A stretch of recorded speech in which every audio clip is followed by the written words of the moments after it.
KUGAN, CASSIUS, IFL TV, MTK Global, and joined by Tyson Fury. Tyson, first of all, Derek Chisora obviously losing his opportunity to get the European title tonight. What did you think of his performance? Shall I be brutally honest? Go for it. I thought he could have come in fitter, stone lighter, and maybe done a bit more, but then again, it was what it was. The other guy was moving around a lot. I'd give Cabell, he's learned a good few boxing moves, footwork and that, and it was an awkward fight for him. So all that's happened there is there's lost a big fight with Dylan in the rematch. It was what it was. I thought both guys tried hard and they done well. Could have won either way. Made a good draw. Where does this leave Chisora's career at the moment? I don't know. Where does it leave him? He's had another loss, 8 losses. So 7 losses before. I don't think it really matters, does it? It's all about the individual, how much he wants to carry on. It wasn't a crap fight. It was entertaining, and I thought it was a good heavyweight scrap. European level. It wasn't world level. Both guys are not. Tonight, I'll say, at that level. Tony had 16 fights. Chisora's, I'd say, in my opinion, which I don't really know a lot, but I think he's slid backwards a good bit. Or maybe they just underestimated Cabell, not knowing anything about him, and didn't train really hard for him or whatever. Later on tonight in New York at the Barclays Centre, obviously Deontay Wilder defending his WBC crown against BoxNation. Yeah. What's your thoughts on this? To be honest, BoxNation again, he's in worse shape than Derek. Look, let's face it, to be a good boxer and fight at world level, you need to be in shape. Even me, I'm a fat pig, but when I fight, I'm in shape. You can't be stones overweight and expect to perform, because it's not happening. He's weighed in at 255 pounds, Stiverne, and he should be around about 240. So he's massively overweight. Same with Chisora, he weighed in 115 kilo. Del should have been tonight about 108. The boxing way over their weight limits. Look, 18 stone 3s and 4s. I only box 18.7, I'm 6'9". So they're way overweight. And this is not a cheeseburger eating competition. This is heavyweight boxing. Take it or leave it. Try hard or go home. It's not a bodybuilding contest, we know that. But you must come in shape. Because Stiverne is coming very heavy, Wilder's in shape, fit 15-12. I think he'll just box his face off again. If he'd come in at 17 stone, I'd have said, right, he's got a good chance, he's coming to win. But he looks pathetic on the way in. He looks worse than I do now. Training starts for you on Monday? Yep, training started for me today. Done my first session over the week today. It was good. I went, done an hour in the gym, and then I'd done 2 sessions actually. I'd done a 6-mile walk too, so it was good. Looking forward to getting back in. Serious face, serious mind, serious brain. There's a lot of heavyweights out there who potentially can give me problems if I'm not 100%. So in order for me to regain my throne, I need to be 100% fit, motivated, and have the drive to continue to get back the belts.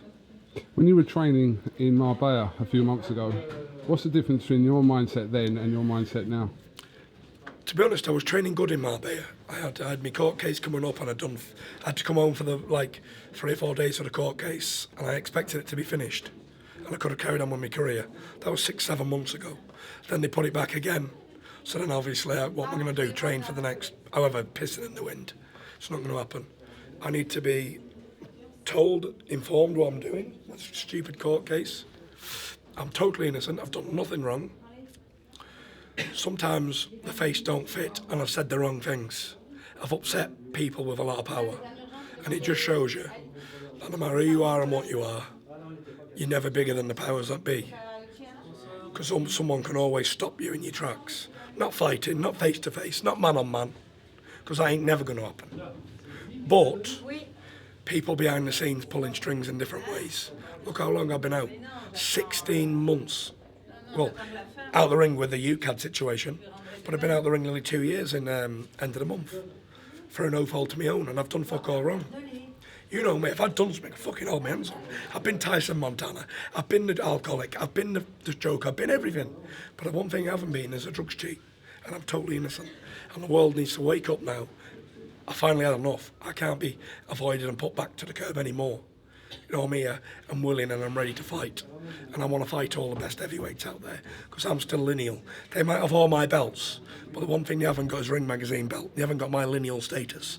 And all the time I'm around, their legacies, all the time they don't beat me, these heavyweight champions, their legacies will never be cemented, because I am the Gypsy King, and I am the king of the heavyweight division. Ain't no contest, simply the best. Let's just face it, let's just look at facts. You've got men holding my belts that they got out the dustbin. And then I'm the only champion that's actually beat a champion of our era. Whatever, if you can call this an era, what's going on now, then I'm the only man standing here today in my shoes that's beat a champion. The rest of them pick belts about the dustbin, or belts that got robbed off me for no fault of my own. As the world knows, I've done nothing to have them belts taken. Nothing. And I'm in this position, 25 stone, 6'9", 29-year-old. I'm on the comeback. I'm hungrier than I've ever been. I'm more focused now than I was before, and I've got a goal again. You know what Vladimir Klitschko said in the Joshua build-up? He said, I feel great. He said, I feel like I'm good. I'm the underdog again. For being on top for a while, your hunger dies down. Because when I beat the lineal champion, a champion of 11 years, and I've done it with ease, no matter what people say, the Fury victory was a better victory than the AJ victory. I'm not taking anything away from AJ, because he's done well, he's earned a lot of money, and he's a world champion. So credit to the lad, but he didn't do what I done. He fought a 2-year-older man and had to climb off the canvas. Credit to him for that, but he did not play with a super champion like I did, in his own backyard and in his reign. He beat a beaten man who had a couple of years out the ring, and that was it. No disrespect, but the world needs to wake up, pull the wool away from the eyes, and listen to what I'm telling you. Don't tell lies, because I've been persecuted. I'm put in a lot of trouble for telling the truth, and everybody knows when I'm talking is the truth. These haven't beat champions. They beat has-beens. They beat shadows of former glories, and they beat bums. No disrespect to Takam, or Brazil, or Molina, or any of these guys, or Charles Martin. They're all doing the best they can with the ability that God's given them. But they ain't Tyson Fury. I am. And until I'm beat, this is my division.